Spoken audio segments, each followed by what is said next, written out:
Yeah. There you go.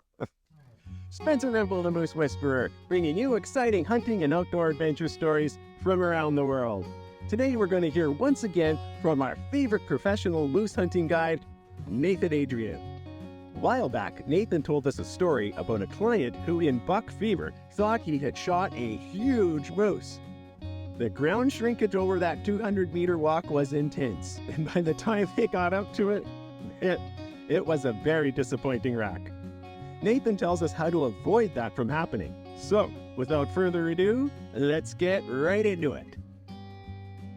It took about 2 or 3 days for Larry to get his moose. And Larry was a great storyteller. He was a great guy. Mm-hmm. And I'll keep this one short. They're going to go and they're going to camp. So they're going to finish setting up their camp. They're down in, I think, Caldwell Meadow. And they go walking up the bank. Larry wanted to take one with his bow. He goes walking up the bank and turns and comes running back down and says to Jason, "Give me your gun, there's a moose." So Jason hands him his gun and he goes wooting her back up with Jason right behind, and there's a nice moose. He wasn't real wide, but real spiky, pretty moose. He only turned out to be 38 inches wide, but his antlers are turned in a bit. You know, if they flatter like some are, he'd have gained like 4 inches, but anyhow, 38-inch moose, real spiky, pretty. Good brow palms on him, and Larry shoots him, and the moose goes down. Well, Larry turns to Jason and says, he says, "This is where I took my second moose with you guys, and it was just over there." And Jason says, "Larry, it's standing up. It was just over there around that point, and I remember he came out and he was walking like this, and he stopped, gave me the Larry, he's up and he's moving."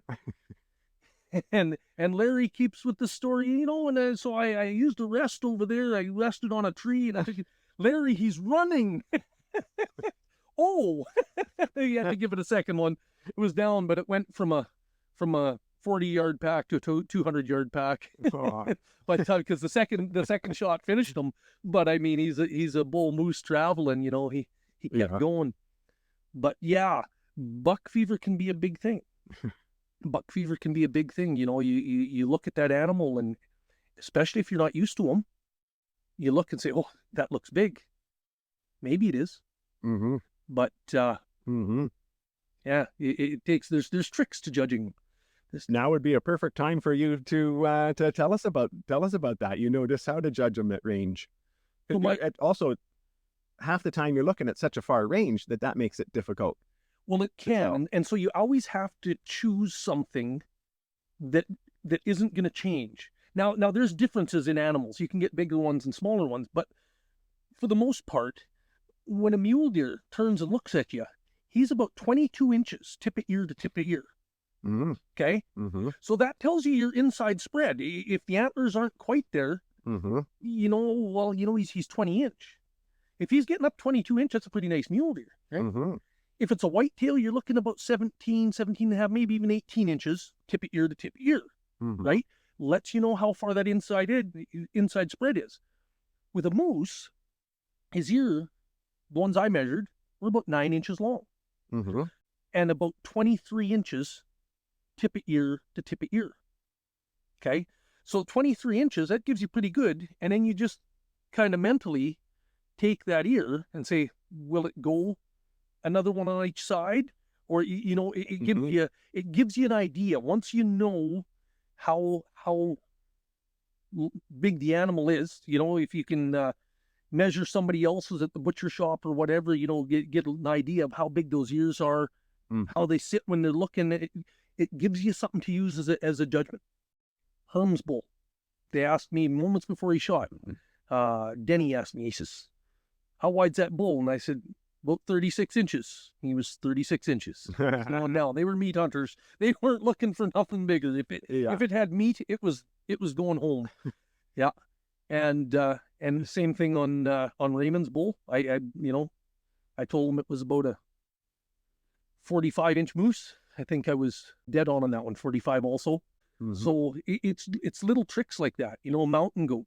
I used to, when I would go mountain goat hunting, it's a long time ago, but if I remember correctly, they're about 9 inches from the nostril to the eye, right? They're about 9 inches from the nostril to the eye. Oh, yeah. So it gave me an idea, look at that horn, because everybody's, wanting a 10-inch billy, right? Mhm. So you want something that has a horn longer than that. And of course, the thicker the better. Mhm. So yeah, it's just little tricks like that. You learn because buck fever will get you.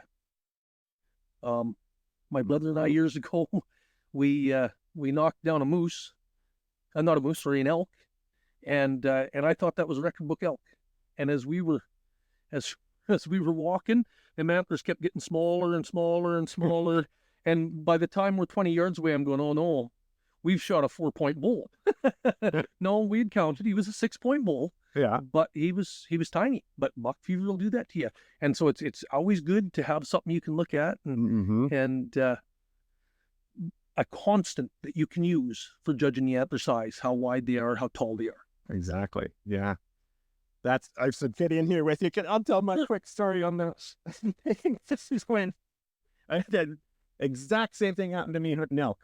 My very first elk. I looked out there in the field. I'm like, oh my. Oh, I'm just shaking. This is the biggest. It's so giant. It's huge. It's a 5-6 point. Boom, I shoot that elk. And the same thing, by the time I get out, as I walk, it's just like the antlers were shrinking. Shrinking. I got out there as a 5 points. He was 5 points, but he was like a big mule deer would have been bigger than that elk. I couldn't believe it. I thought it was a trophy, and by the time I got there, it was one of the smallest 5 points I ever seen. I'm still happy to get him. Oh yeah, any elk is a trophy. Any elk But is the a trophy. difference.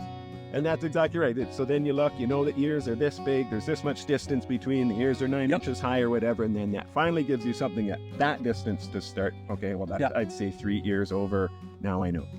Yeah, perfect. Good one. Thanks, man. You're welcome. You're welcome. Hopefully it's usable.